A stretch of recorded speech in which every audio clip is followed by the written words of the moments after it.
Rodríguez Chacón, para la doctora Luisa Fernanda López.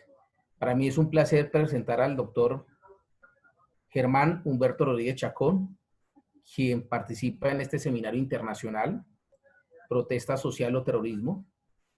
Este es un resumen de su hoja de vida: abogado, especialista en Derecho Público, magíster en Estudios Políticos, es decano de la Facultad de Derecho y de la Facultad de Posgrados de la Universidad Autónoma de Colombia, conjuez de la Corte Suprema de Justicia y del Consejo Superior de la Judicatura y actualmente docente universitario. Igualmente, presentamos a la doctora Luisa Fernanda, quien también nos acompaña en este seminario, quien actualmente es delegada de las Naciones Unidas y representa aquí en Colombia. Luis Eduardo también nos va a acompañar, mientras que los otros dos ponentes se presentan y logran ingresar. Doctor, tome el control ya sabemos el tiempo y comenzamos. Muchas gracias, muy buenas tardes a todos.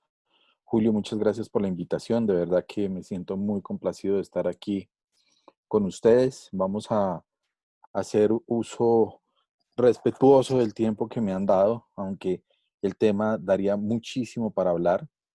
Entonces, yo he dividido esta presentación muy puntual, en unos aspectos muy puntuales sobre la protesta social, el terrorismo y la afectación que produce y cuál ha sido la posición en Colombia de algunos, de la Corte Constitucional en particular, y qué tenemos nosotros para garantizar tanto el derecho de uno y a garantizar las obligaciones que se desprenden de esos derechos que tienen frente a la protesta social. Entonces, miren, lo primero que todo es ver la protesta social como un motor de cambio. Así lo ha reconocido la Organización de Naciones Unidas, y en muchos de los documentos que maneja este organismo internacional se evidencia que eh, reconocen la importancia de la protesta social, pero de una protesta social pacífica.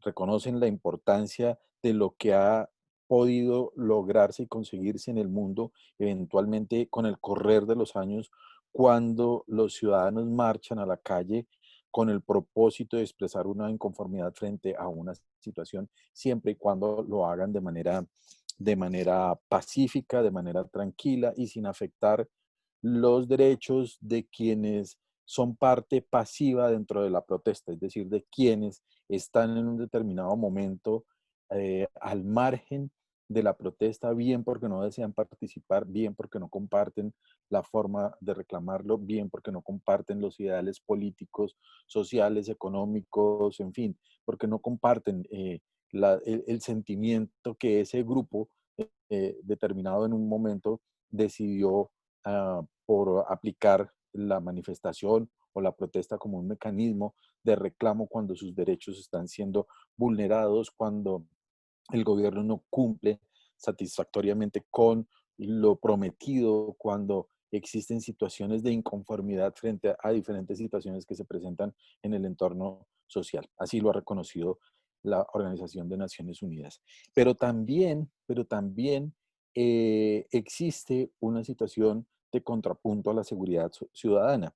Y existe esa inconformidad o ese contrapunto con la seguridad ciudadana cuando, cuando los eh, manifestantes permiten que en ese grupo que está haciendo una reclamación de manera pacífica, que a veces es incontrolable lo que voy a decir, se integren a ellos agitadores o se integren personas que buscan em, afectar la integridad física de las personas o de la fuerza pública o atentar contra la propiedad pública y privada, como lo han venido manifestando durante estos 3 días todos nuestros panelistas. Toca o en que ese contrapunteo entre el derecho a la protesta social y la seguridad ciudadana y la seguridad de los bienes públicos y privados, pues es cuando debe intervenir la fuerza pública de una manera legítima, así lo garantiza la Constitución. La fuerza pública está para garantizar los derechos, la vida y honra de los ciudadanos, la autoridad, pero es una intervención que debe hacerse de una manera que garantice los derechos de las personas. Y aquí viene un tercer punto, antes de entrar a la afectación de las actividades, y es que constitucionalmente está reconocida la posibilidad de que los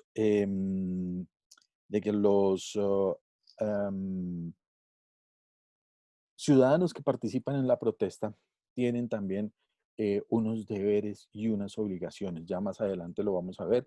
La Constitución Política Colombiana así lo prevé. Es decir, los derechos, aunque no son maleables, se deben respetar en toda su dimensión. También existe por parte de quien ejerce esos derechos un punto de quiebre que se establece cuando debe cumplir con unos deberes y debe cumplir con unas obligaciones específicas contenidas en la Carta Política.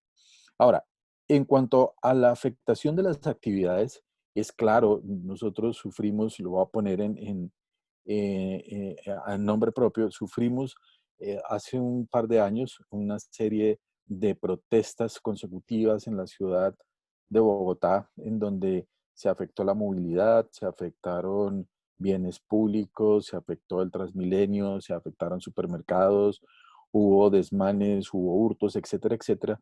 Y un punto en particular se afectó la actividad académica de muchas instituciones que se encontraban en el centro de Bogotá, a donde finalmente terminaban llegando las manifestaciones que se programaban durante estos días. Tuvimos inclusive un toque de queda en Bogotá después de muchísimos años que no lo habíamos utilizado. Entonces, esa afectación de las actividades resulta eh, como a simple vista vulneratoria de los derechos de quienes no desean participar en la protesta, de quienes no comparten ese tipo de actividades. Hoy por hoy, y bien lo hacen nuestros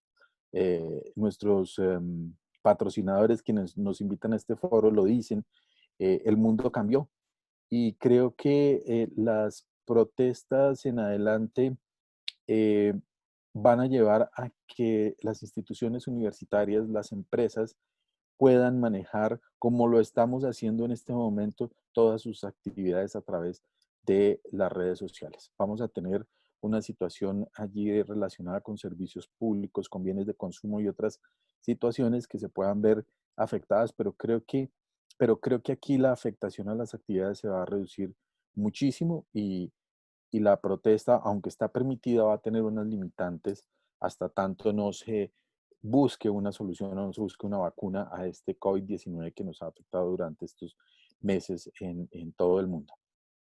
Ahora, cuando se da una respuesta a las autoridades, una respuesta legítima, esa respuesta debe garantizar el cumplimiento de obligaciones internacionales que han adquirido los estados a través de la firma de tratados internacionales. Esos tratados internacionales generan obligaciones para el Estado, obligaciones de respeto a los derechos humanos en la medida en que los estados van aprobando y ratificando los tratados de derechos humanos y entran en un contrapunteo, entran en un choque allí cuando los manifestantes, que repito, se han insertado de manera ilegítima para causar anarquía o para causar perturbación al orden social, son repelidos por la fuerza pública que debe entrar a intervenir.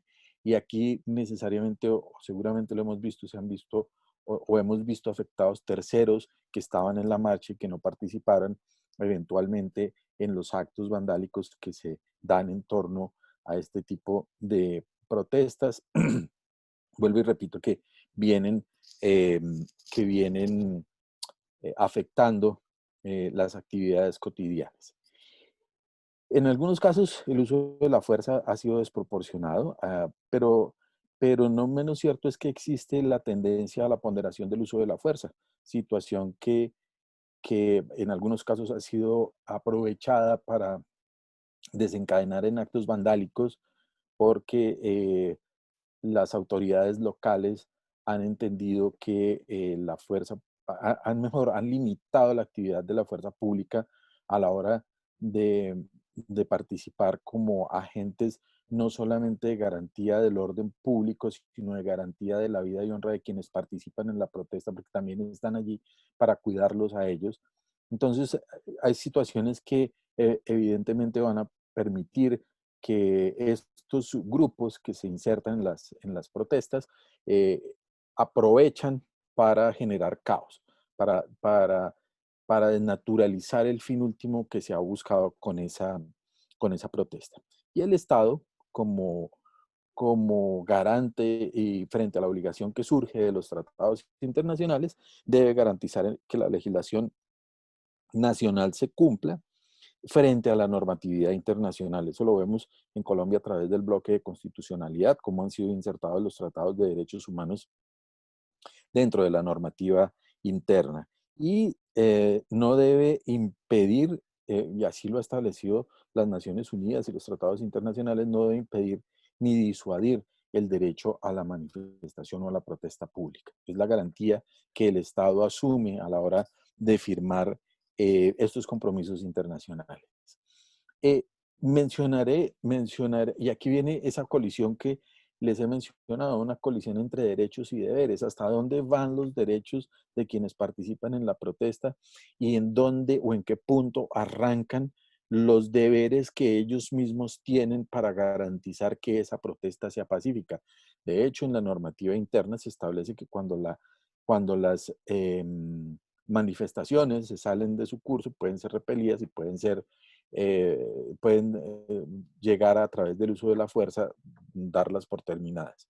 Voy a mencionar en materia internacional algunos tratados o cómo está concebida la protesta, pero de manera muy general, eh, para, para el sistema universal, es decir, para el sistema de las Naciones Unidas, en donde encontramos la protesta social. En la Declaración de Derechos Humanos de 1948 la consagra en su artículo número 20. El Pacto Internacional de los Derechos Civiles y Políticos de 1966 en su artículo número 21. La Convención Internacional sobre la Eliminación de todas las formas de discriminación racial la tienen en el artículo 5. La Convención sobre los Derechos de los Niños en el artículo 15. El, en el sistema interamericano de derechos humanos, es decir, en el sistema de la OEA, la encontramos en la Declaración Americana de los Derechos y Deberes del Hombre, y resalto aquí deberes porque encontramos el derecho a la protesta en el artículo 21, pero también encontramos los deberes que debe tener quien participa en ella en el artículo 33. En general, unos términos del respeto a la ley y del respeto a los demás. La Convención Americana de Derechos Humanos los consagra en el artículo 15, el derecho a la protesta, y también consagra en el artículo 32 los deberes que deben asumir quienes participan en este tipo de actuaciones. Y ahí el Consejo de Derechos Humanos, a través de la resolución AHRS 25L20 sobre manifestaciones pacíficas, también toca el tema. Y hay unos documentos, ahora que hablaban hace un momento de el invitado anterior hacía mención a algo sobre el tema, sobre el uso de la fuerza. Existe un código internacional de conducta para los funcionarios encargados del cumplimiento de la ley y existe también un documento sobre los principios básicos para el empleo de la fuerza y armas de fuego por parte de los funcionarios encargados de hacer cumplir la ley. Además, en cuanto a los derechos de la mujer, la Convención de Belén do Pará también hace referencia a este tipo de situaciones que deben encaminar el curso adecuado de las marchas y de las protestas. Bueno, con la participación de unos y otros. Creo que eso debe haber un punto de encuentro para que las manifestaciones, las marchas pacíficas, la protesta, cuando se reclama algo, sea reclamada dentro de los márgenes de la ley, de la Constitución y la ley, respetando y garantizando los derechos de los otros. Pero en ese orden de ideas, siempre que exista tensión entre los actores partícipes en la protesta social, existirá existirá una, un eventual choque, un eventual enfrentamiento entre quienes participan y entre quienes buscan garantizar la seguridad y el orden público. El Tribunal Europeo de Derechos Humanos, por ejemplo, reconoce que el derecho de quien mantiene una actividad pacífica, es decir, del participante en una protesta que mantiene una actividad pacífica, no puede ser vulnerado cuando, o no lo perderá, cuando como consecuencia de terceros actores esporádicos genera en actos de violencia o en otro tipo de punibles que se han cometido, lo ha reconocido el Tribunal Europeo de Derechos Humanos, repito, y en ese orden de ideas, pues eh, surge esa línea tan delgada entre cuál es el momento en que debe intervenir la fuerza pública frente a una protesta y frente a quienes deben intervenir. En una manifestación, pues los actores están allí unos con otros revueltos y es muy difícil en un determinado momento establecer quiénes son los que participan en los actos vandálicos o no. La mayoría de ellos van encapuchados y aprovechan justamente la dificultad que tiene la fuerza pública para discernir finalmente dentro del grupo cuáles son las personas que están siendo agitadores y que suelen camuflarse dentro de las marchas y dentro de las protestas que se establecen en el mundo, que se realizan en el mundo. Entonces, la responsabilidad que le asiste a los organizadores es de mantener la marcha de una manera pacífica. En Bogotá ha habido muchas protestas, ha habido infinidad de protestas que han salido con digamos, con un muy buen éxito frente a este tipo de manifestaciones violentas. Recordemos hace unos años cuando se protestó contra un grupo insurgente en la ciudad de Bogotá, al cual salieron cientos de personas que apoyaban la solicitud que hacían unos ciudadanos frente a este grupo armado al margen de la ley y que transcurrió en total calma. Entonces, creo que eso puede ser posible.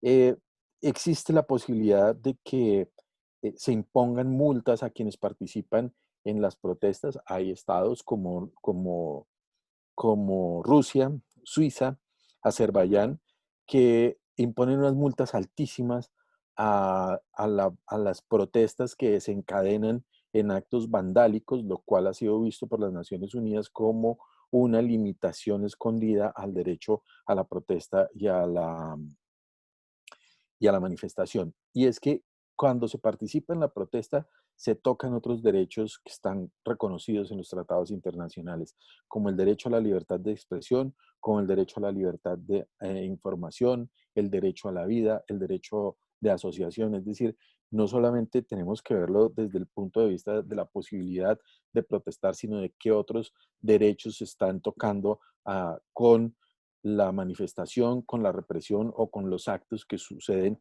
al interior de las manifestaciones.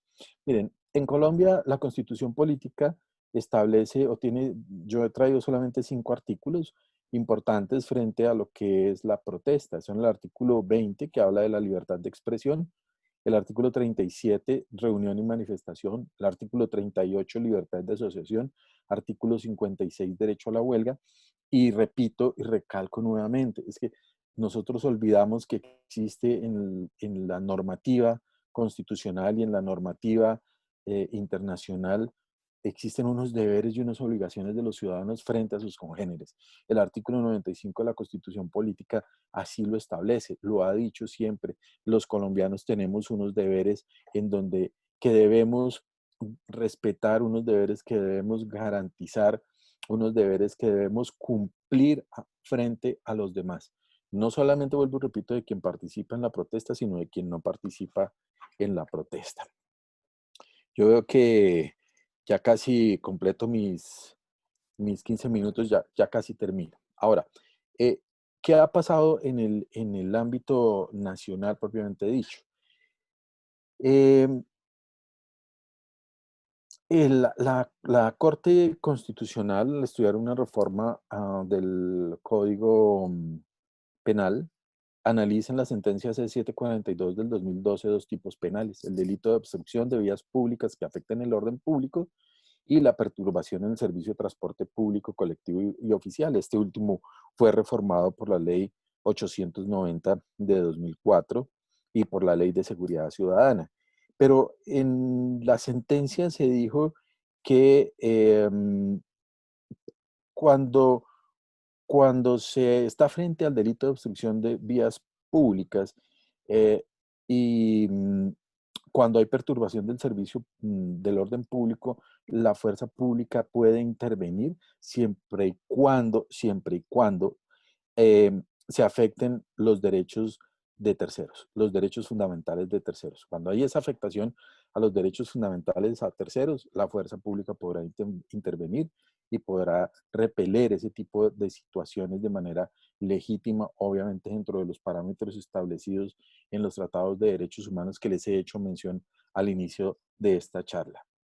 Posteriormente, la sentencia C-223 de 2017, que declaró inexequibles estos artículos que están allí, y hago un énfasis aquí sobre el artículo 53 porque se solicitó una declaratoria de inconstitucionalidad parcial, es decir, sobre solo una parte del artículo. La Corte Constitucional declaró totalmente inexequible el título del código, que hacía justamente una referencia a la posibilidad de que el legislador y el gobierno interpretaran eh, cómo era la protesta, cuál era el sentido de la protesta, y de esa manera poder intervenir a través de la fuerza pública. La Corte Constitucional estimó que se afectaba el derecho constitucional de las personas a protestar, a reunirse de manera pacífica, y que no era objeto de haber hecho esa eh,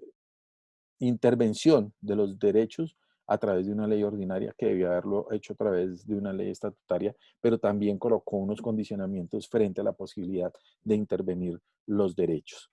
Y finalmente la sentencia C-009 de 2018, que demandó la inconstitucionalidad de un parágrafo que no había sido declarado inconstitucional del artículo 53 del Código Nacional de Policía, indicó que debía fijarse mucho en la irreductibilidad de la protección del derecho de reunión, es decir, debe garantizarse al máximo el derecho de protección. Y esa sentencia dijo, que analizó, vuelvo y repito, la misma disposición, declaró exequible ese pedacito que no había estudiado inicialmente, y lo argumentó en lo siguiente. Dijo que la manifestación solo podría operar en el momento en que determinara eh, o condicionó mejor la disolución de la manifestación cuando existiera una grave e inminente alteración a la convivencia, y dos, que no exista otro medio menos gravoso para el ejercicio de los derechos de reunión y de manifestación pública y pacífica. Es decir, que en la medida en que no existiera otra forma de conjurar la situación de orden público que se venía presentando, entonces el, quien está encargado tanto administrativamente como en la fuerza pública de garantizar los derechos de terceros debía o podía intervenir en aras justamente de la materialización de esos derechos que eventualmente podían verse afectados. Esa sentencia indicó que las alteraciones deberán ser graves e inminentes, y que no exista otro medio, vuelvo y repito, otro medio menos gravoso. Retomó lo que había dicho la sentencia C-281 del 2017, que, que justamente busca que efectivamente se pueda eh, garantizar el derecho a la protesta, que los ciudadanos tengan la posibilidad de salir a la calle, de reunirse de manera pacífica, de exigir del gobierno o de la autoridad ante la cual reclaman sus derechos, pero también que se exija de ellos el deber de respeto de los derechos de terceros. En ese orden de ideas, pues yo creo que uno puede concluir que, si bien es cierto, los ciudadanos en el mundo tienen protesta no está reglamentada de hoy ni después de la Segunda Guerra Mundial, cuando se crean las Naciones Unidas y cuando se establecen los tratados o se empiezan a materializar los tratados de derechos humanos, sino que si ustedes dan una lectura a la Declaración de los Derechos del Hombre y el Ciudadano, van a encontrar también que en su momento, durante la Revolución Francesa, se reconoció el derecho a rebelarse, y es un poco el cambio que ha sufrido desde 1789 ese derecho a rebelarse, y que hoy lo conocemos como un derecho a la protesta pacífica en aras de exigir la garantía de ciertos derechos.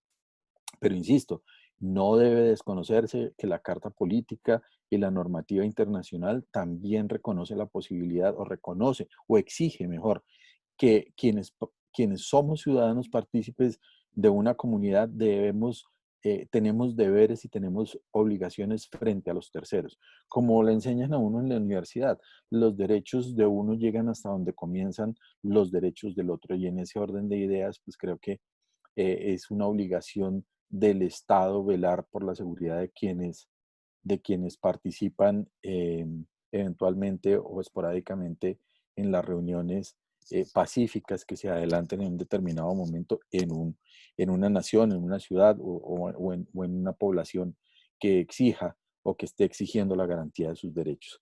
Yo termino aquí porque creo que las personas que preceden en esta presentación van a complementar lo que he dicho, y les agradezco a quienes me han invitado a participar en el evento, la deferencia que han tenido conmigo, y a quienes están presentes en este momento en los canales y en las redes sociales viendo desde el día miércoles, o participando desde el día miércoles en esta experiencia que ha decidido eh, que han decidido formular ustedes para toda la comunidad, que ha tenido mucho éxito. Les agradezco su participación. Julio, muchas gracias a quienes me invitaron a participar en este evento. No, doctor Germán, para nosotros es un placer tenerlo. Sabemos de sus cualidades y sus conocimientos desde la docencia y desde la cátedra, y pues la experiencia que ha vivido en varios momentos por estar en el centro de la ciudad. Le vamos a dar la oportunidad. En este momento sigue la doctora Luisa Fernanda López Alvarado. La doctora es delegada oficial de las Naciones Unidas en Colombia. Actualmente también es estudiante del séptimo semestre de Relaciones Internacionales y Política de la Universidad Militar. Doctora Luisa Fernanda. Buenas tardes. Súbale volumen porque no le escuchamos. Por favor, ¿le puede subir volumen allá? Buenas tardes, ¿ya me escuchan? Perfecto, perfecto. Ok, voy a compartir mi diapositiva.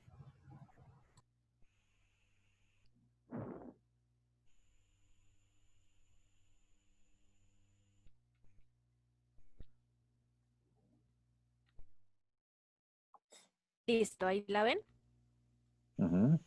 Ok, bueno, yo voy a exponer sobre la protesta social y el terrorismo basado en la Organización de Naciones Unidas, y a lo último voy a dar como mi opinión acerca de todo acerca de lo que voy a hablar, y un poquito de, digamos, cómo se maneja todo esto en el sistema internacional. Entonces, bueno, en primer lugar, la protesta social se caracteriza por ser una exhibición pública de la opinión de un grupo de activistas. Eugenio Zaffaroni es un abogado de Argentina que dice que en la resistencia a la opresión hay un propósito revolucionario, es decir, un propósito de derrocar un sistema para establecer otro. Esto lo dice en su libro de la criminalización de la protesta. Entonces, aquí tengo que hacer énfasis en que revolución es diferente a la reforma. Entonces, ¿qué quiere decir revolución? Revolución quiere decir un cambio total en el sistema de gobierno de un país, mientras que reforma es el cambio de la Constitución. Solo se reforman ciertos puntos de la Constitución. Entonces, las protestas sociales empiezan en Europa desde la Revolución Francesa, y ahí empiezan a extenderse geográficamente hasta llegar a América Latina, ya pues después de la Revolución Francesa, como lo que se conoce como los movimientos independentistas. Dentro de lo que se conoce como terrorismo, la RAE nos da una definición de que el terrorismo es la dominación por el terror o la sucesión de actos de violencia ejecutados para infundir el terror. El término terrorismo se acuñó desde la Revolución Francesa por lo que se conocía como terrorismo de Estado.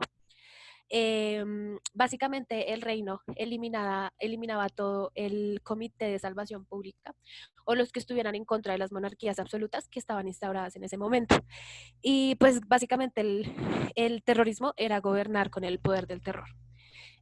Puse como los tipos de terrorismo, que terrorismo revolucionario, subrevolucionario y terrorismo represivo.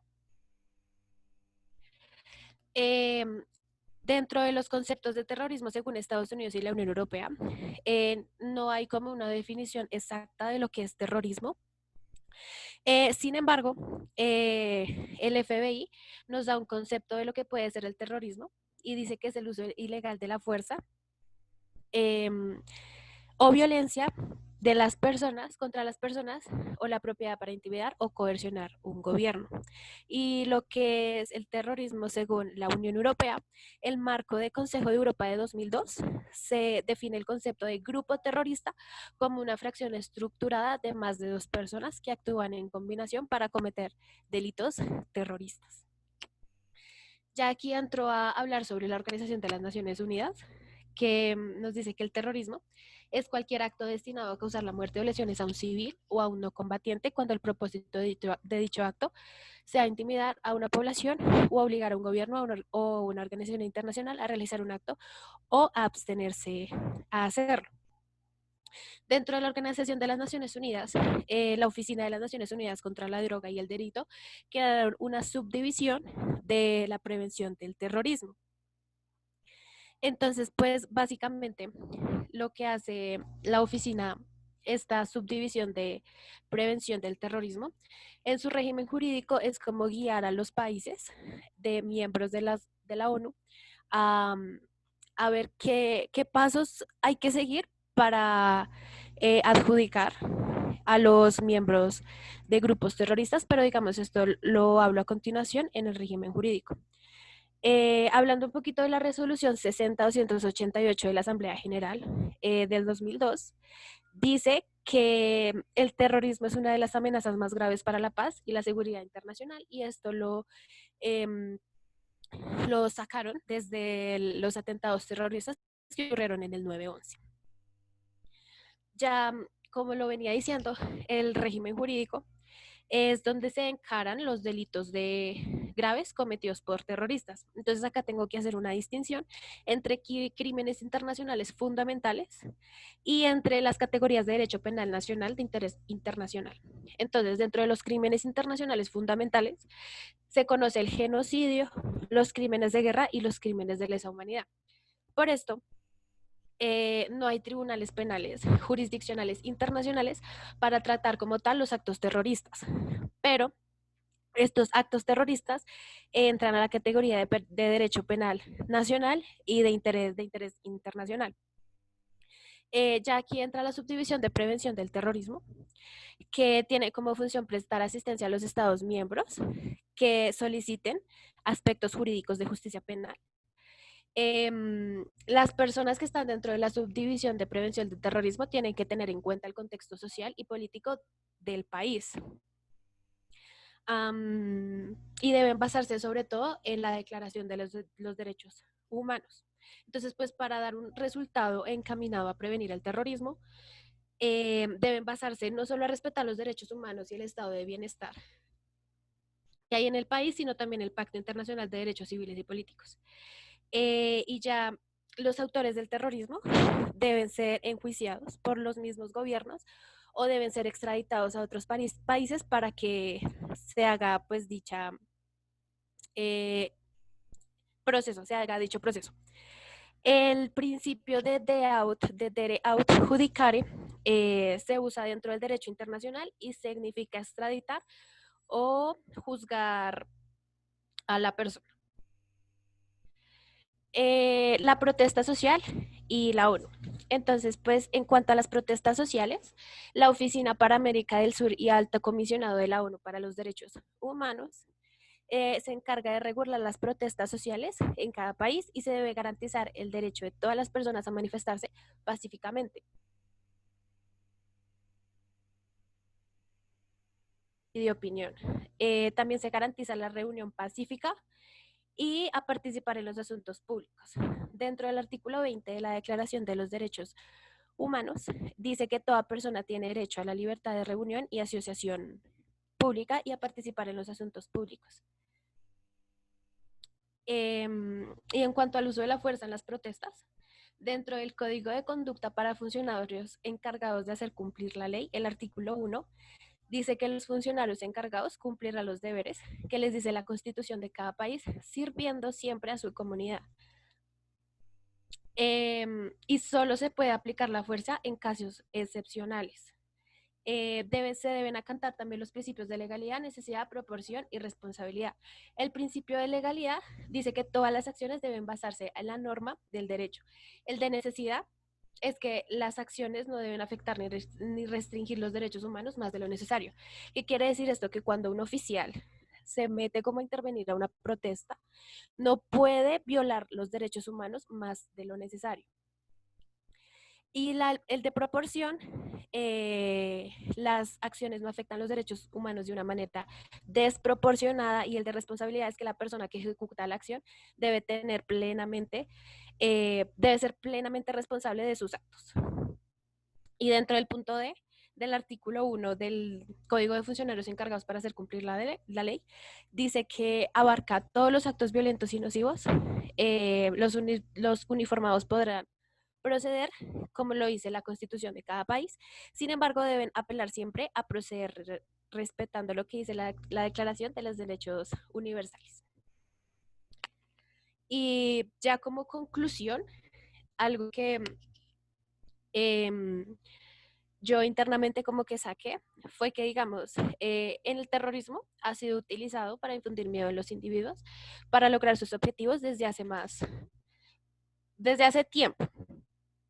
Y el terrorismo está clasificado también como una amenaza grave para la paz y la seguridad internacional, de acuerdo a la ONU. Y las protestas sociales no han sido categorizadas como una amenaza muy grave.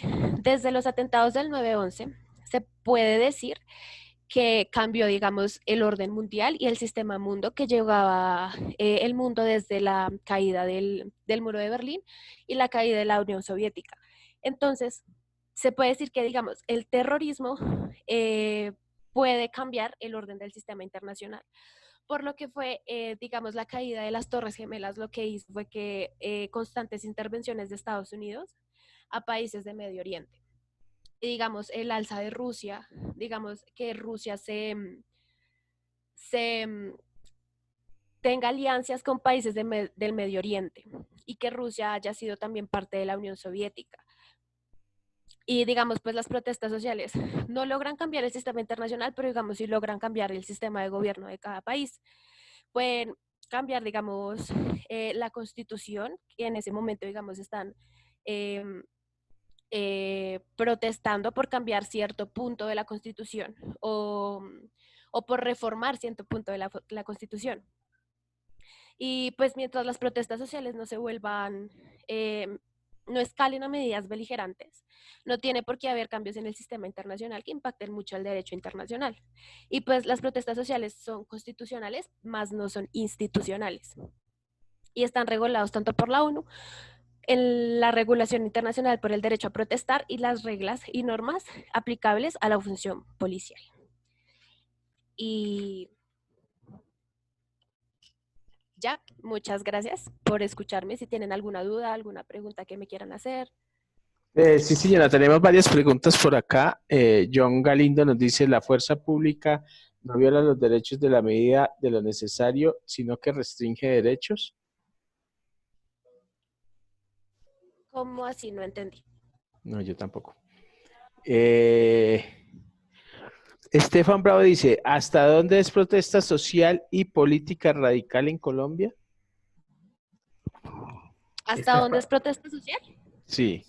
¿Hasta dónde es protesta social y política radical en Colombia? Ok, bueno, pues una protesta social llega, digamos, hasta cierto punto, digamos que digamos, la alcaldía mayor de Bogotá manda como a despejar las vías, pues, para que ya los carros puedan pasar. Y no entiendo lo de la protesta radical.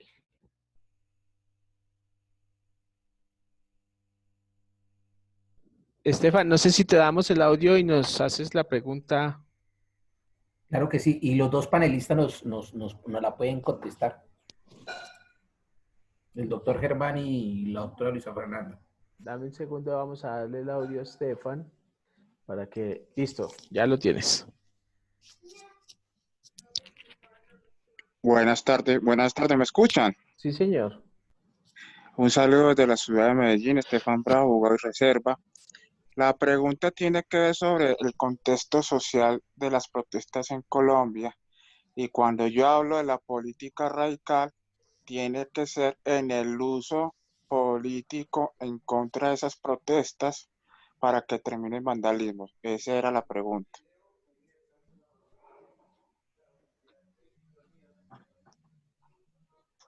Ok, bueno, en primer lugar, las protestas sociales siempre Se le está yendo el volumen, doctora ya cuando Luisa. escala y se vuelve No como se te lo que tú dices, escucha. vandalismo, es cuando, digamos, se sale de las manos de todo el mundo.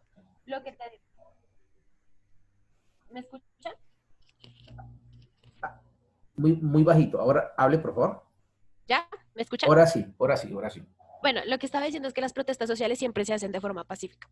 Ya cuando escala y se vuelve lo que tú dices que es vandalismo, es cuando, digamos, ya se salen de control y es cuando ya, lo que te digo, la Alcaldía Mayor de Bogotá manda a funcionarios para que empiecen a despejar y es cuando empieza como lo radical y lo que se puede llamar, no sé, como el, el desorden que hay en la ciudad y todo eso. Ya. Aquí hay una pregunta para el doctor Germán. Doctor Germán, ¿nos escucha? Sí. Dice lo Sí, siguiente. señor. Hay una sensación de la mala preparación de los jueces en Colombia. Citan un ejemplo, al momento de la captura y dejarlos en libertad. Citan el caso de EPA Colombia. Yo no creo que sea una mala preparación de los jueces en Colombia. Yo creo que lo que hay es un mal procedimiento por parte de la fiscalía, pienso, que al momento de imputar o al momento sí, al momento de imputar el tipo de delito que se está manejando frente a determinada persona, pues lo hacen de manera inadecuada. Existe esa posibilidad. Yo creo que en el tema de la justicia penal frente a los jueces del país, se les ha criticado mucho, pero en última lo que están haciendo es aplicación exegética de la ley a la hora de establecer o no la posibilidad de una medida de aseguramiento o de decretar la libertad de la persona porque no amerita estar con una medida de aseguramiento. En fin, yo creo que no es un tema del juez. El juez en Colombia aplica la ley de una manera exegética y los jueces penales tienden en determinado momento a verse muy criticados por esa situación. Lo que creo que existe es eventualmente una inadecuada formulación de los cargos o en el procedimiento de captura se comete algún error. Pero, pero no es solo con el caso de EPA Colombia, lo vemos todo el día, que atrapan unos ladrones o hay algún acto en un determinado momento y se, y las personas quedan en libertad en la primera audiencia. Entonces creo que ahí es un error en el procedimiento de aprehensión, no en el procedimiento de resolución de la situación jurídica de la persona que se está viendo eventualmente afectada con una imputación de cargos.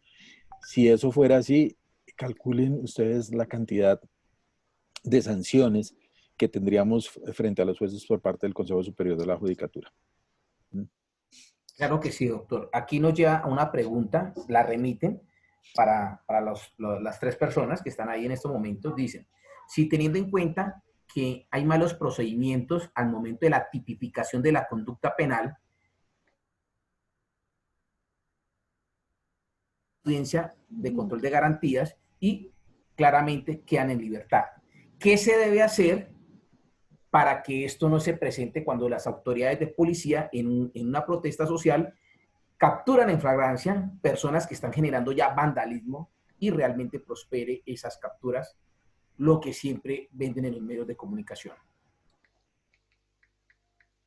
Doctor Germán. Capacitación, creo que es un tema de capacitación de los funcionarios. A veces se quedan cortos en la capacitación que se le da a los funcionarios en las indicaciones que deben seguir al momento de realizar un determinado procedimiento de estos. Creo que es falta de capacitación. Claro que sí. Y no sé si de pronto la doctora Romina nos puede ampliar sobre ese tema. ¿Qué tal? ¿Qué tal? Muchas gracias. ¿Me escuchan bien? Perfecto, la escuchamos. Un placer, muy amable y gracias por la participación espontánea y mis respetos a usted, a la querida Colombia, que aprecio mucho a través de mi familia y otras organizaciones que yo trabajo, y al maestro Ernesto Santamaría, que me dio la posibilidad de explicar algunos mínimos conceptos. Y bueno, por favor te doy la palabra para que me presentes y me diga la línea de investigación o lo concreto que debo debatir, porque ingresé recién, esto es todo espontáneo, pero no quiero perder la excelencia académica. Por favor. Bueno, muchas gracias a todos. Quiero hacer la introducción a la doctora Romina Florencia desde Argentina, quien es la directora internacional de seguridad informática de ASCACEP, doctorando en la UNLP, directora del capítulo Argentina Latin Iuris, investigadora y profesora invitada de diferentes universidades a nivel mundial.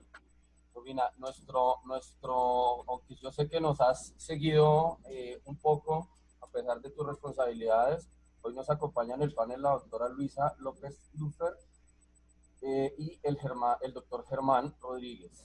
También contamos con la presencia en este panel del mayor de la Policía Nacional, Julio Alexander Gualteros, y el doctor Carlos Rojas. El tema de nuestro seminario se ha tenido como base la protesta social o terrorismo. Cuando se cruza esta línea tan delgada, que fue parte de la ponencia que hizo nuestro querido comisario Ernesto Santamaría. Desde ese título hemos tocado o han tocado hoy el ámbito un tanto jurídico, un poco también de la afectación a las empresas a nivel Colombia con las protestas que se han vivido a nivel mundial y los desmanes que se han visto durante las mismas. Con esta introducción un poco y habiéndote puesto en contexto, dejo al señor mayor Gualteros para que repitamos de pronto un poco la pregunta y continuamos el panel. Mil gracias, Romina, y a los panelistas. Muchas gracias. Entonces, ¿tengo uso de la palabra con vuestra autorización? Ok, muchas gracias. Sí, estuve siguiendo el seminario, la verdad, excelente nivel profesional, académico y el compromiso humano, y fundamentalmente por los valores éticos y republicanos y la promoción de la paz a través de la prevención y la seguridad. Yo antes de la ponencia del señor Ernesto tuve que dar una ponencia para otro grupo, para la FIAD y la Federación Iberoamericana de Derecho de Informática, el Foro Global por la Paz, sobre justamente derechos humanos, justicia restaurativa y neurociencias. Así que creo que más o menos puedo aportar algo a lo que fue el tema que hemos dialogado. A ver, todos los órdenes constitucionales y democráticos, como los entendemos, por la lucha de los valores, de las libertades y de las igualdades y de las fraternidades, deben entenderse dentro de un esquema de legalidad. Obviamente, cuando hay problemas sociales, justamente de los sectores altamente vulnerables, ¿qué sucede? Hay conflictos.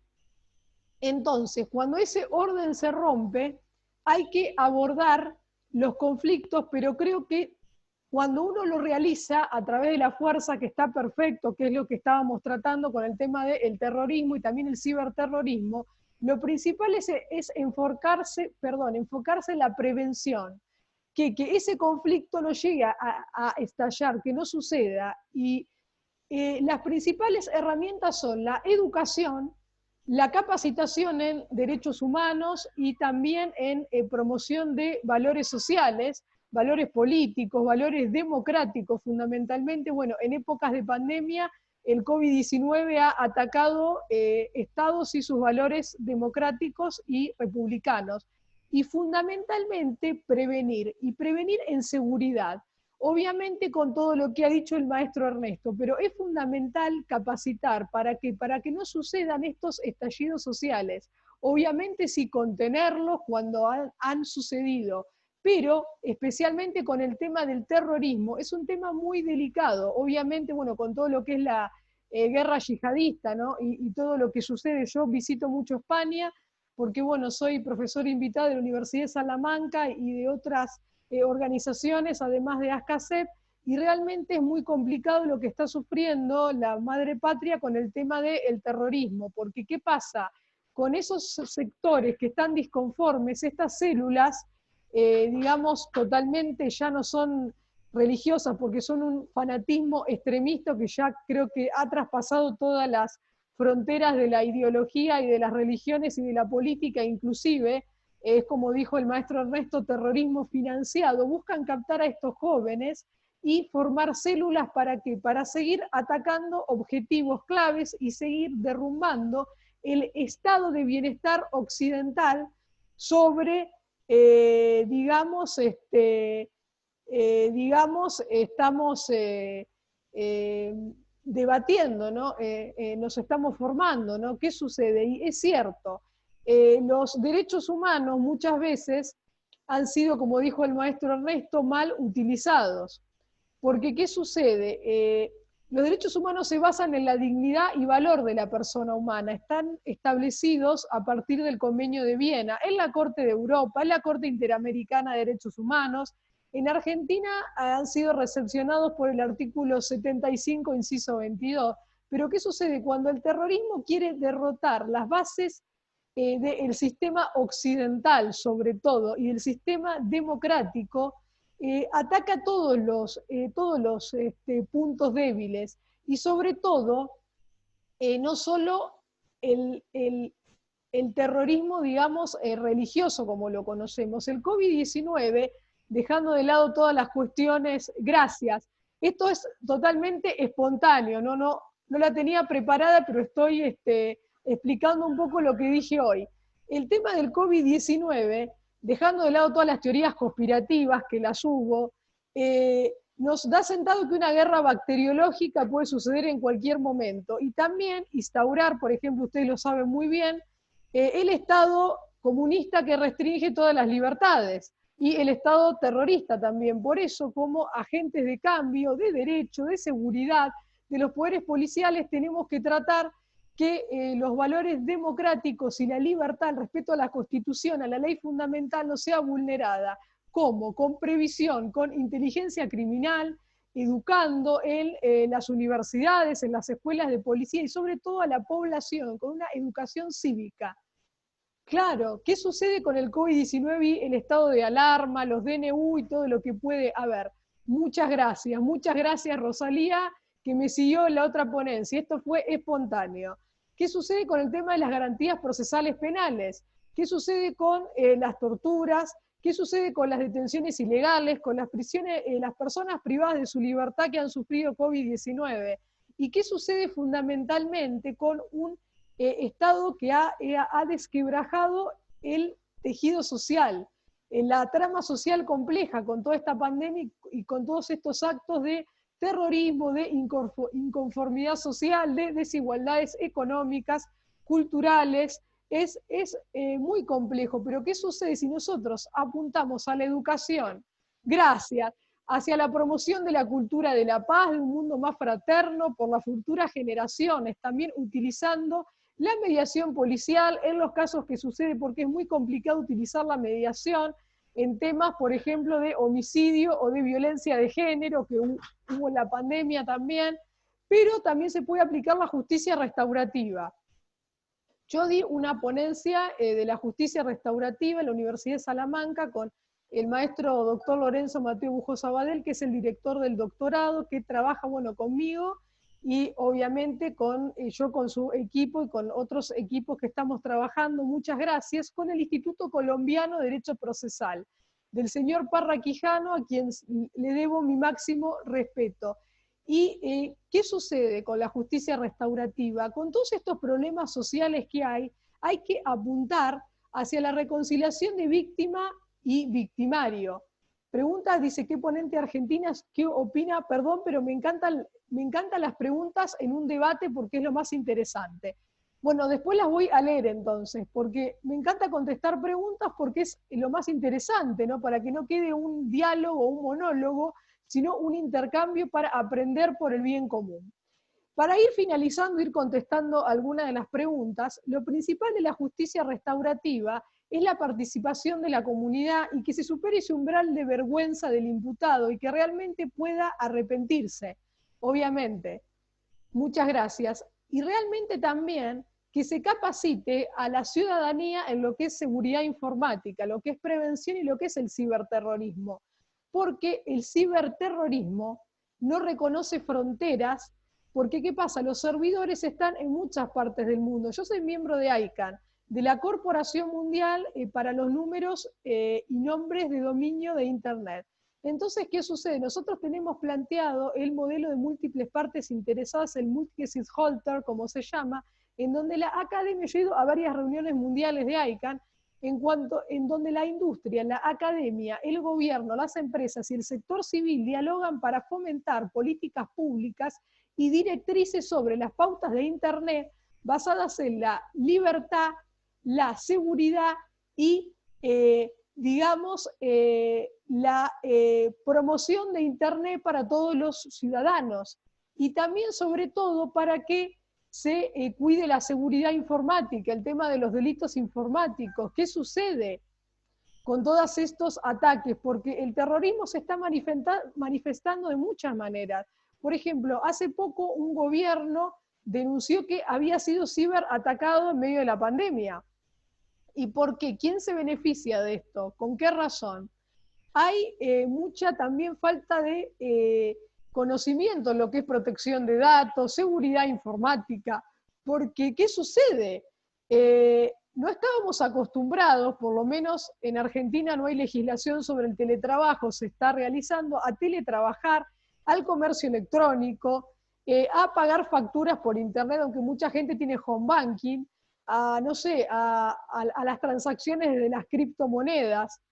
Es un tema muy complejo que hay que promover, como la protección de datos personales y también, como dijimos, los test de constitucionalidad de todas las medidas, de estado de alarma, también para que no se menoscaben las garantías procesales, ¿no? Porque la libertad es nuestro bien más preciado y por eso debemos defenderla por todos los medios y sobre todo promoverla.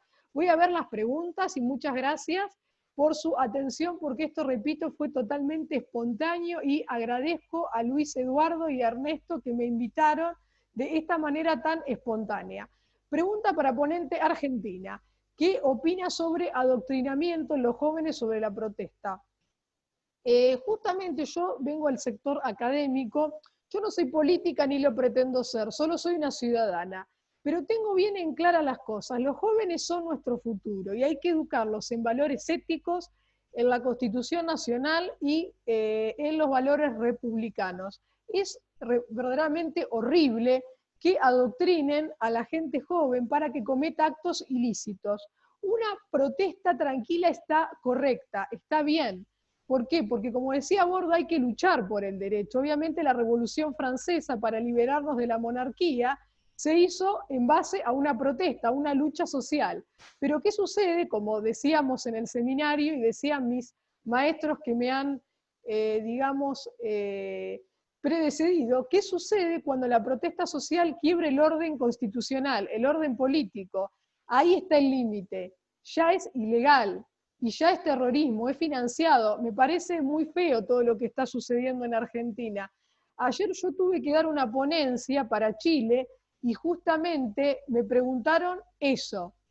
qué sucedía en Argentina con el tema del comercio electrónico, el tema de la pandemia.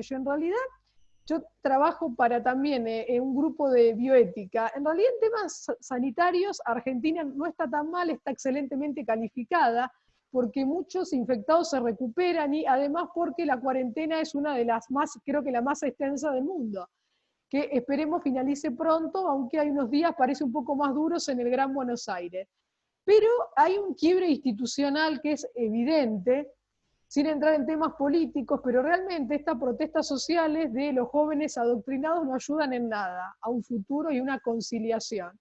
Gracias, dice. A ver, Juan Álvarez, ¿cuáles son los elementos clave del marco jurídico de las Naciones Unidas? Bueno, hay unos tratados internacionales y también sobre Naciones Unidas. Yo hice un trabajo que aquí me excede el tiempo sobre corrupción como violación de derechos humanos. Lo expuse en la Universidad de Salamanca y está en un libro también que yo participé sobre justicia restaurativa, que si yo les paso mi mail, yo se los mando.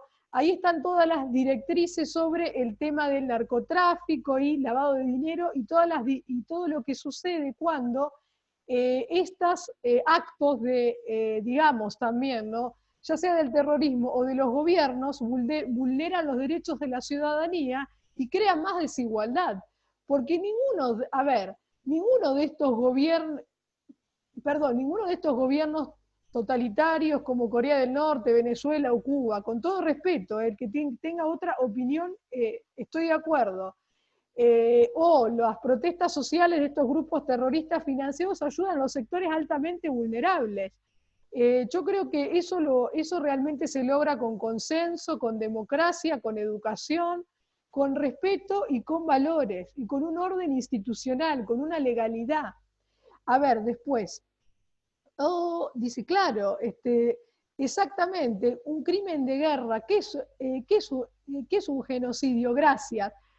Yo también participé en un libro hace poco, Fraternidades, con gente de Brasil también y de diferentes partes de América Latina, y definí justamente que el genocidio armenio tenía que ser considerado un crimen de lesa humanidad. ¿Por qué? Porque obviamente apuntaba contra la etnia y los orígenes de la población y debía acabar con ella, debía disminuirla o reducirla. ¿Por qué? Porque atentaba contra ciertos parámetros que quería un grupo de poder.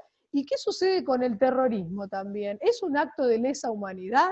Cuando quiere acabar con los valores democráticos, con los valores de Occidente, yo creo que sí.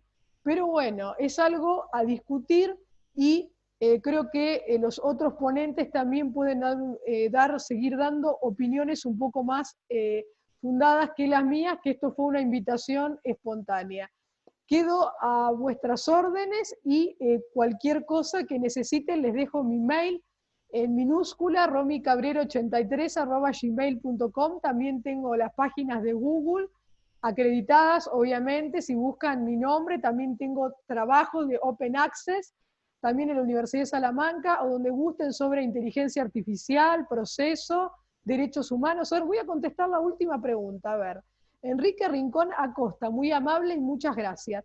Creo que debemos romper los paradigmas, dice, porque en todas las ponencias se habla de la respuesta de las autoridades cuando la protesta pasa de pacífica a violenta, pero no se habla del derecho de la autoridad para proteger a los ciudadanos que no participan y hacer cumplir la ley. Cuando se captura a alguien siempre sale libre. Por supuesto, malos procesos, pero al personal de las Fuerzas Armadas sí se le sanciona y nunca hay malos procesos para levantar cargos. Tiene razón. La falta de respaldo en las fuerzas de seguridad. Tiene toda la razón, porque también el proceso penal debe ser justo. Yo tuve la oportunidad también en la Universidad de Salamanca de estar en un intercambio sobre visiones complementarias de la paz y la justicia restaurativa con una colega de Colombia, que no recuerdo el apellido en este momento. Fuimos a comer también con el grupo, Catalina se llamaba, y ella creo que es de Medellín, y lo que expuso en ese intercambio fue los procesos de pacificación de la FARC en Colombia. Dice, vale, me parece muy interesante la promoción de la paz, la promoción de un mundo mejor. Pero ¿qué sucede con ese terrorista que mató a tu familia? Dice, ¿realmente yo puedo estar en esa conciliación? Hay un tema muy delicado, hay que hallar el equilibrio, como decían los antiguos griegos, ¿no?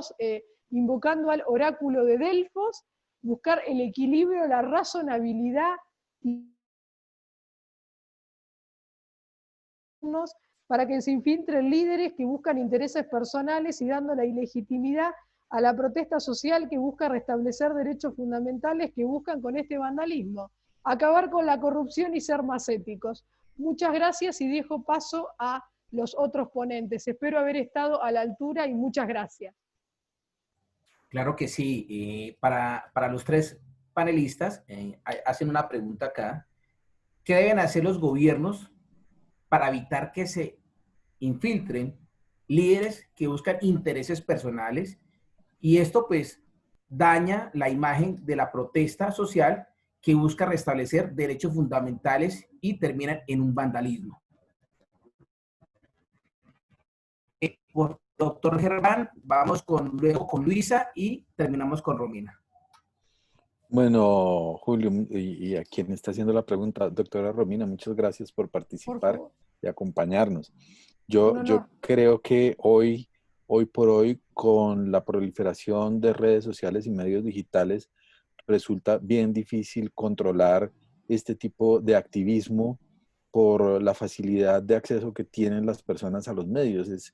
Yo no sé si la doctora Romina está de acuerdo, pero es muy difícil desde el control propio de las redes sociales y de los mecanismos que se están utilizando. Ustedes tienen hoy Twitter, Instagram, TikTok, WhatsApp, no sé, infinidad de redes sociales y modos de comunicación, unos más seguros para los interlocutores que otros, como se me va en este momento el nombre de la aplicación Telegram, en donde usted puede Telegram, sí, los periodistas, sí, esa es más segura en términos criptográficos. Sí, usted uno envía la comunicación y en 3 segundos se elimina automáticamente, como en Misión Imposible, ¿no?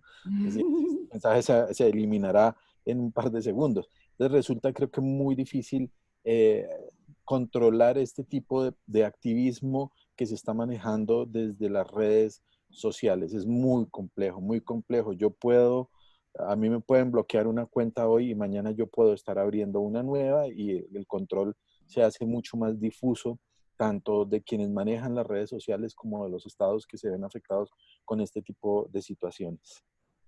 Claro, claro. El tema es muy complicado, yo te lo digo porque con todo respeto y gracias por la deferencia de querer que diga unas palabras, porque ustedes son unos maestros y aparte un nivel de profesionalidad y de compromiso humano y fraterno increíble, mi respeto. El tema de las redes sociales es muy complicado, porque ¿qué sucede? Estamos ante los dos extremos, seguridad versus derechos civiles. ¿Qué sucede con las redes sociales? Cualquiera puede insultar, cualquiera puede decir cualquier cosa, puede lesionar el honor, la legitimidad de una persona, de una institución, de un Estado, pero ¿qué sucede si se prohíben demasiado esos comentarios? Sucede como en los estados totalitarios, que al bloquearse las redes sociales, también se bloquean las defensas legítimas de esos derechos, ¿no? Por eso ICANN dice que la Internet debe ser libre, segura y abierta para todos. ¿Por qué? Porque fue el medio que nos defendió de la pandemia.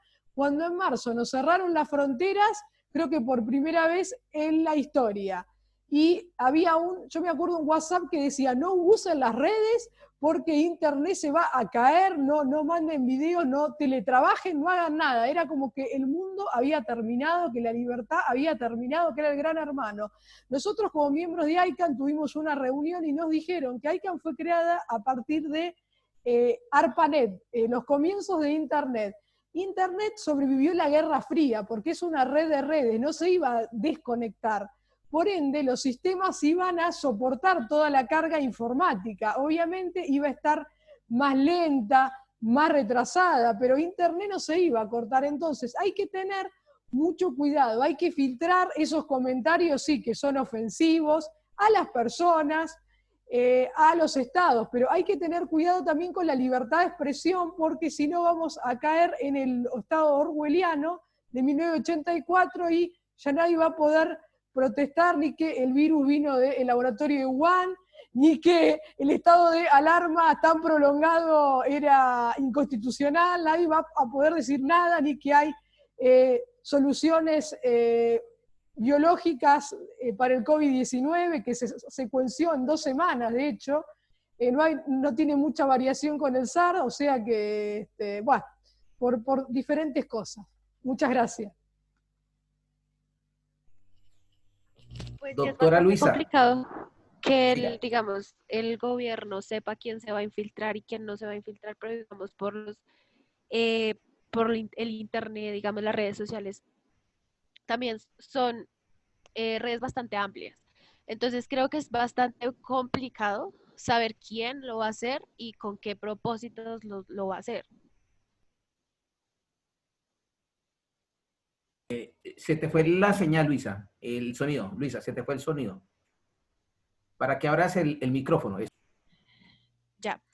Sí, o sea, es complicado, las redes sociales son muy grandes y como lo decía el doctor Germán, digamos, hay aplicaciones como Telegram, que digamos los mensajes están encriptados. Digamos, el gobierno eh, puede sostenerse en las redes sociales, puede sostenerse en el internet para saber quiénes y con qué fin. Claro que sí. Hay otra pregunta para los 3 panelistas. Dice lo siguiente: la protesta social llega a las redes sociales. ¿Genera más daño a los estados legales? ¿Qué buscan los líderes derrumbar? ¿Buscan los líderes derrumbar? ¿Qué debemos hacer? Y muchos creen y los llevan a generar vandalismo. ¿Qué deben hacer las autoridades administrativas en contra de estas redes sociales cuando son utilizadas para que esos líderes derrumban a esos estados? Iniciemos por el doctor Germán y terminamos con, así como Bueno, lo hicimos ahorita.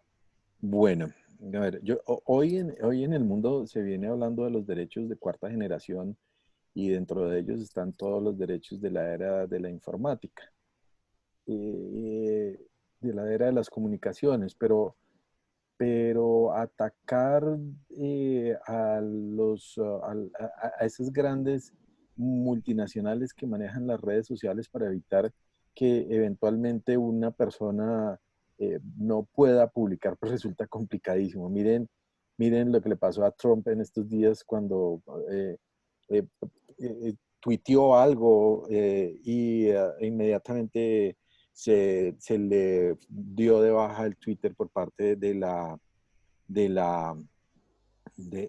esta red social. Entonces, los estados se quedan cortos frente a ese activismo que eventualmente se puede generar.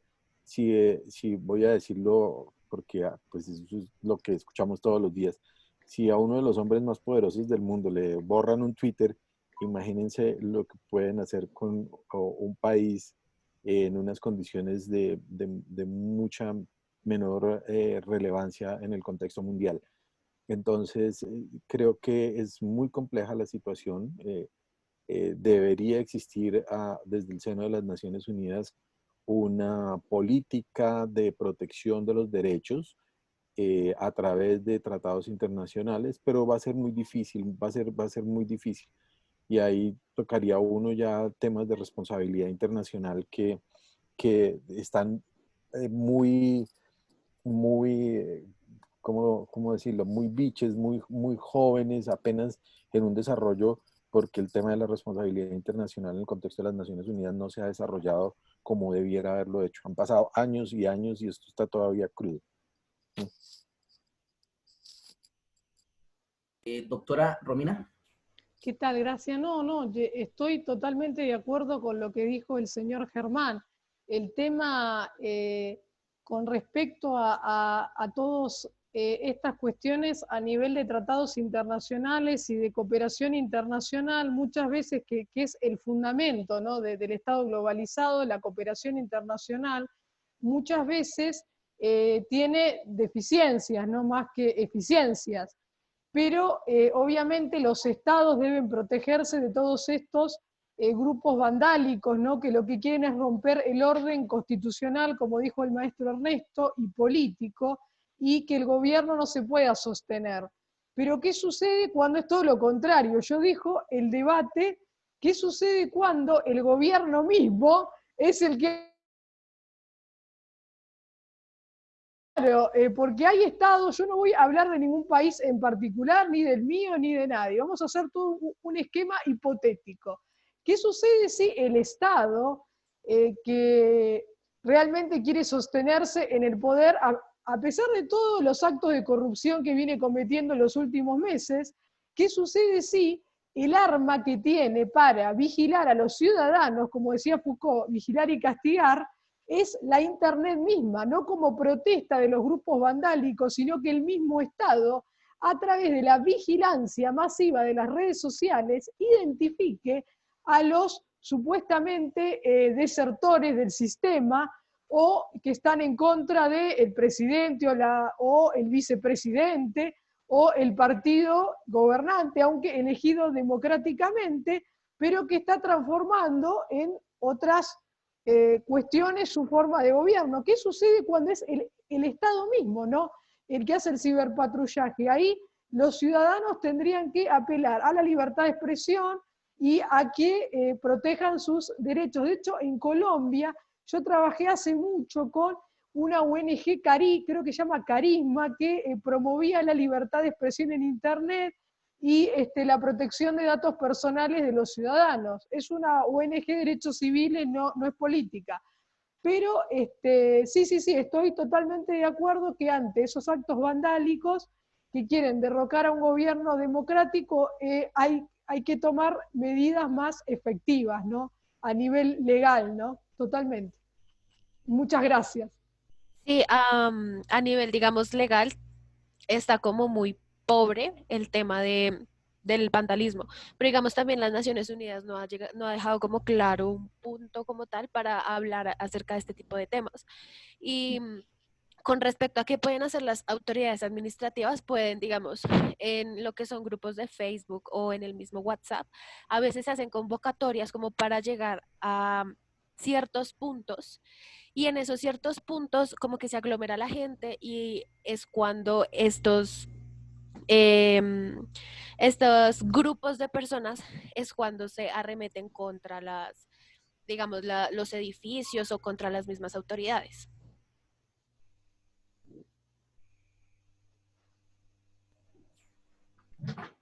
¿Algo más, Luisa? Ok. No, Bueno, no, aquí hay una pregunta que de pronto podemos tener nosotros para los tres y en el mismo orden las vamos a contestar.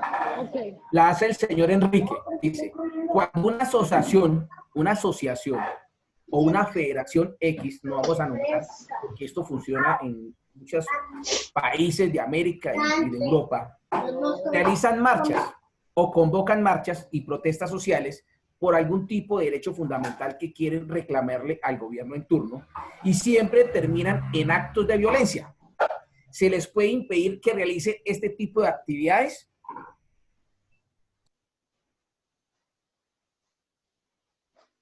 Doctor Bueno, Germán, y seguimos con Oniel y no, terminamos impedir con que él. realicen las marchas es imposible, es un derecho, vuelvo y repito como lo dije cuando inicié mi intervención, es un derecho consagrado en tratados internacionales, es un derecho que está más que decantado, vuelvo y repito, desde la misma Declaración Francesa de los Derechos Humanos se reconocía el derecho de rebelión, entonces es una actividad que no se puede prohibir, no se puede limitar.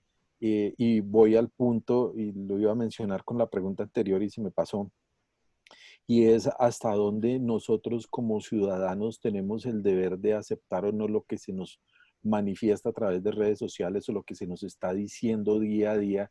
Creo que es parte de la responsabilidad del ciudadano asumir un rol más crítico frente a lo que se está proponiendo para evitar este tipo de contaminación cibernética y de contaminación frente a la garantía de los derechos que eventualmente se puedan estar reclamando. Creo que los ciudadanos tienen la legitimidad total de reclamar cuando sus derechos son insatisfechos, cuando el Estado no cumple con los mandatos constitucionales, pero también es cierto que nosotros debemos tener una responsabilidad muy grande frente a lo que se está debatiendo en el día a día. Yo no puedo salir a protestar porque sí, o porque paso la marcha por el lado mío, entonces yo me uno a la marcha. Muchas veces los que están allí ni siquiera saben de qué, por qué están protestando y terminan en actos vandálicos sin saber tampoco por qué. Y es lo que sucede, por ejemplo, con los menores de edad que participan en este tipo, menores de edad que no se ven como menores de edad, pero que participan en las protestas y que terminan siendo arrastrados a, a unas actividades sin saber ni cómo, ni cuándo, ni por qué. Se involucran sin poder tener todavía el suficiente discernimiento como para entender qué es lo que realmente se está reclamando a través de la protesta. Y tiene que ver un poco con lo que decía, alguien preguntaba hace algún momento, con el adoctrinamiento que se hace. Creo que Romina lo decía, hay que formar en principios, en valores, la Constitución así lo prevé.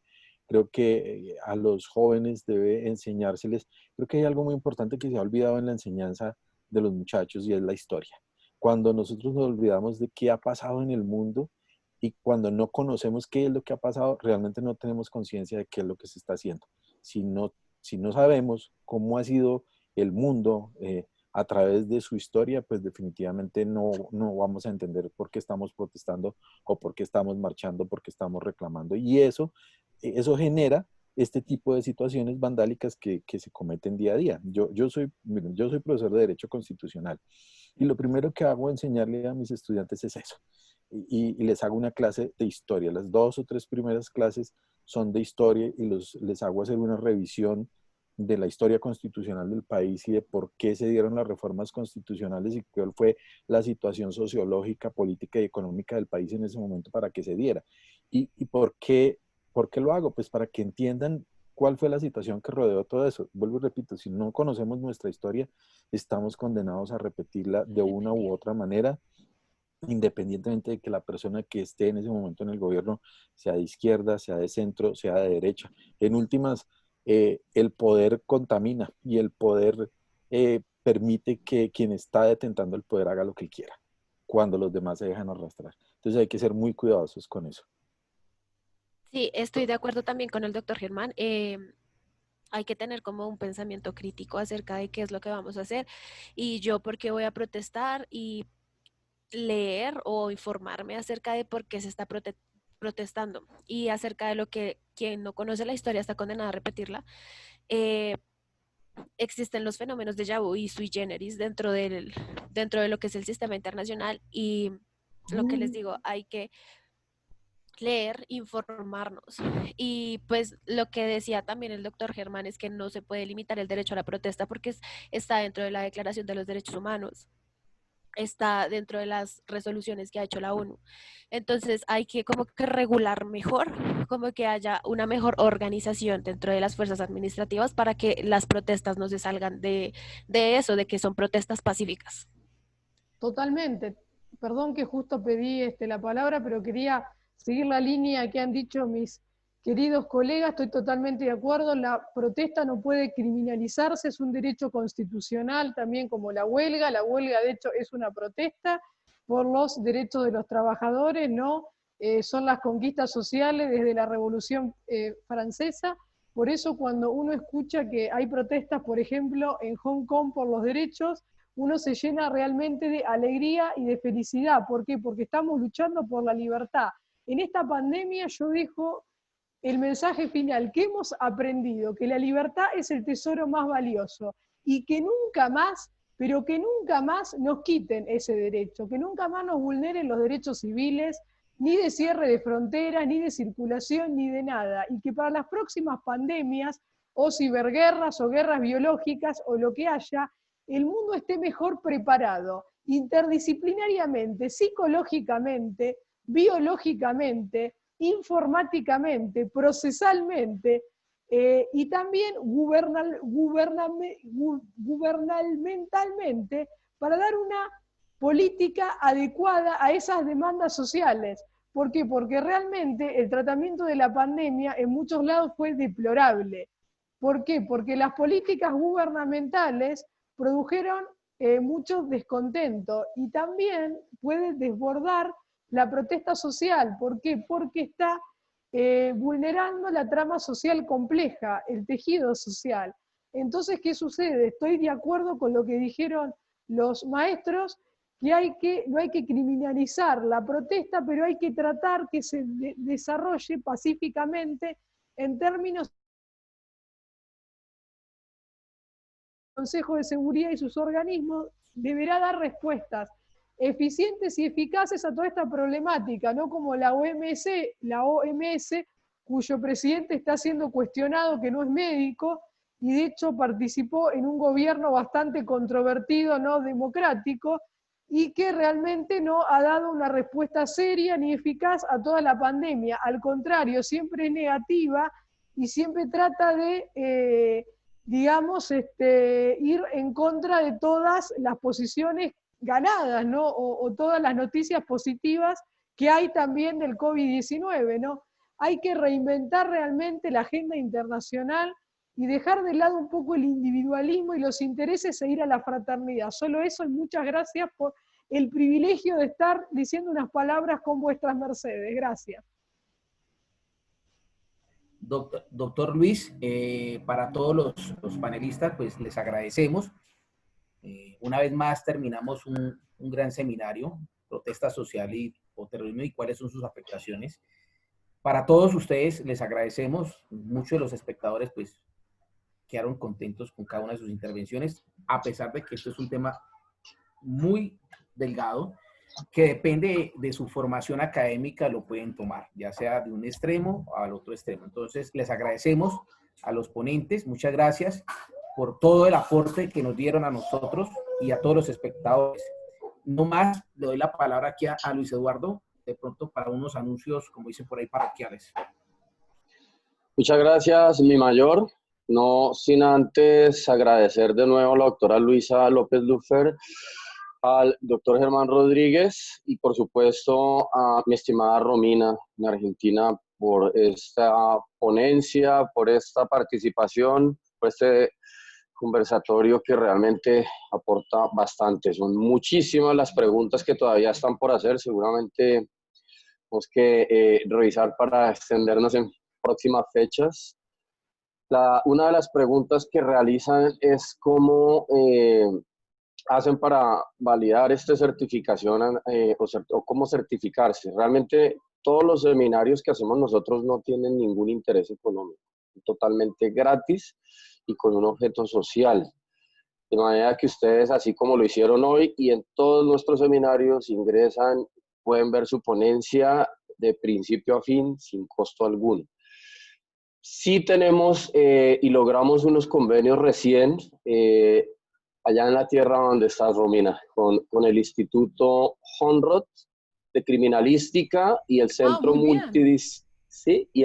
Multidisciplinario de Grafología. Con su director, nos han seguido y de hecho nos han dado, el anterior seminario fue con ellos y nos dieron el aval para poder ofrecer una certificación realmente con un costo muy bajo de 65,000 pesos. Es la conversión de $18 al día, que realmente no es lo que cobramos nosotros, sino es lo que cobra el instituto. Pero debido al interés de personas que lo quieren para su perfil y su hoja de vida, hemos hecho esta gestión. De igual manera con el Instituto de Criminalística ICES en Colombia, nos ha dado este aval. Entonces, esta información la pueden manejar con nuestro director estratégico, Carlos Rojas, quien puede, por el teléfono o las redes, centralizar esta información y darles las indicaciones para que se hagan de manera adecuada.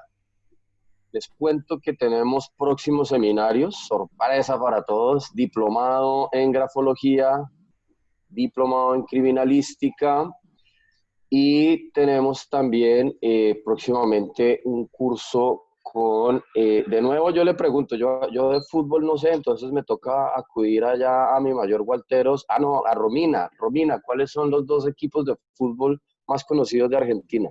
Boca y River, yo soy de Boca, perdón si alguno se ofende, Boca y River, Boca y River. Boca y Es como River. si fuera el Real Madrid con el Barcelona, una cosa así. Imagínate que tenemos uno de nuestros próximos seminarios es con la coach de estos 2 equipos, Cris Quintana. Es una persona de Argentina, es una profesional excelente, quien nos va a estar dando unas próximas charlas en un seminario que tenemos organizado de la misma manera, totalmente gratis para las personas interesadas. Mi mayor, pues gracias por estos avisos parroquiales que siempre me preguntan y aprovechamos para darlos de una vez. Gracias a todos ustedes por su participación, Dios los bendiga. Yo me retiro para dejarles el cierre. Bueno, muchas gracias a todos, de verdad, Romina, un placer compartir con usted, Luisa también, un placer, Luis Eduardo, mi mayor, un abrazo, feliz día y un buen descanso, un buen fin de semana para todos. Gracias. Muchísimas gracias. Igualmente, un saludo para todos. Hasta luego. Hasta luego, gracias. Hasta luego.